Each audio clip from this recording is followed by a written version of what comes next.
Hello everyone, I'm Braun-Duin, What's up? I'm Tom Ross. and you're watching the Versus series brought to you by StarCityGames.com. Yep.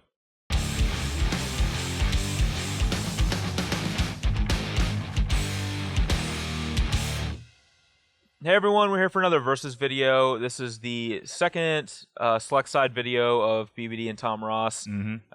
Tom is fresh off of a legacy win last weekend at the SCG in Indy, but this weekend we're playing Modern, so I don't know if Tom's going to be able to win, because I know. Not all that good at Modern. I did top 8 in Open a while back, but I'm going to be skipping Dallas.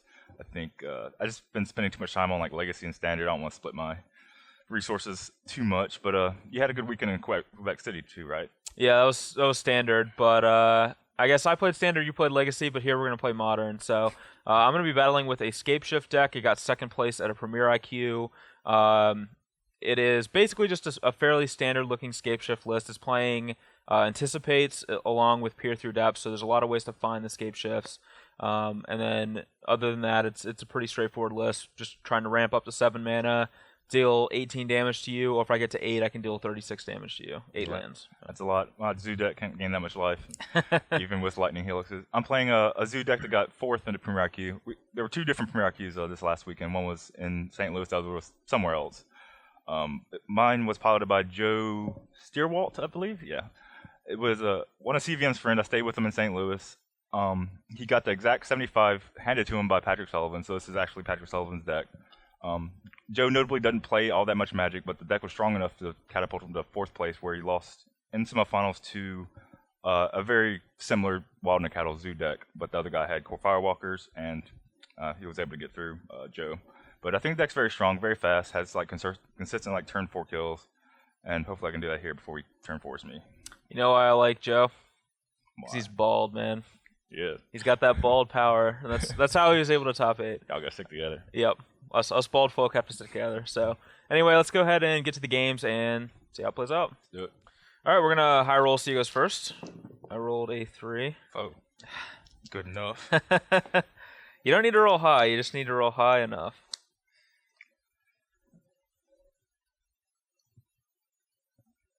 Okay, this looks pretty optimal. It didn't start with a Wild and Cattle, which is better than Curd Ape for obvious reasons, but it's a keeper. This hand is mulligan here. I have a bunch of expensive cards. I don't have any early plays. No way to ramp myself, and no way to really make sure I survived a Cryptic Command, so I think that this is a definite mulligan. As for my hand, I guess in general you should lead with the creatures that don't have haste over the ones that do, because they'll do more damage over time if you play them on turn 1. So I will be playing a Curd Ape before anything else. Alright, I'm on a sweet 6. 4, 5, and 6. Alright, this 6 is significantly better. Even though it looks pretty bad, it's actually not that bad, and we do get to also scry. And to think if I want this. I think I don't want this. Even though I do want lands, it doesn't produce blue, so I'll bottom it. Get my counting the 20 skills on. I'm going to 17 by getting a stomping ground. Okay. Get my ape on. I'm done. Alright, I'm just going to suspend a search for tomorrow.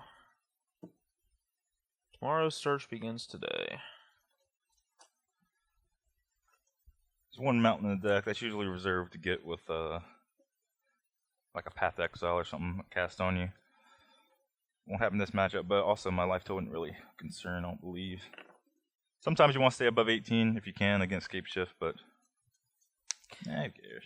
Yeah, if you can stay above 18 is great, but if you have to like hurt yourself if you have to like hurt how you're playing the game out to be able to do it, it's not worth it. Don't have any white spells yet, but want to be able to cast them if I do draw them. Let's get one of these and one of these out and get my... Get for 3? Alright, 17. Go ahead. Alright, take a counter off the search, draw. Not a good one. And we'll just play a Valakut and say go. Valakut. Well, I only got here 4 so far. What's this for?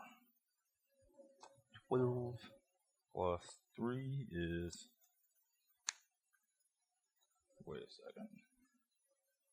This is 11. That's 4 is 15. If I bump that up 1 is 16.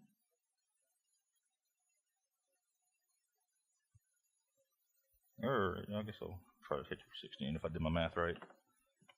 So if I lightning bolt you, Okay. 14. I'm at 14. And then I lightning bolt you again, 2. Oh, 11. And this is 3. And this is 2. And then I attack. And then mutagenic growth 1. Okay, so you go to 10, and then this is going to be 4 plus 8, puts me to 3. Yeah, and I'll shoot you 2. I'm at 1. Okay. Close to a turn 3 kill. That was a wild in the cattle, definitely would have been.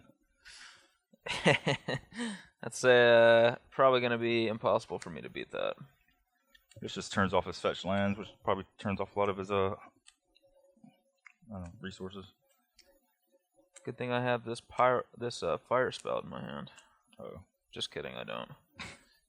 Or even in my deck. And I'm dead.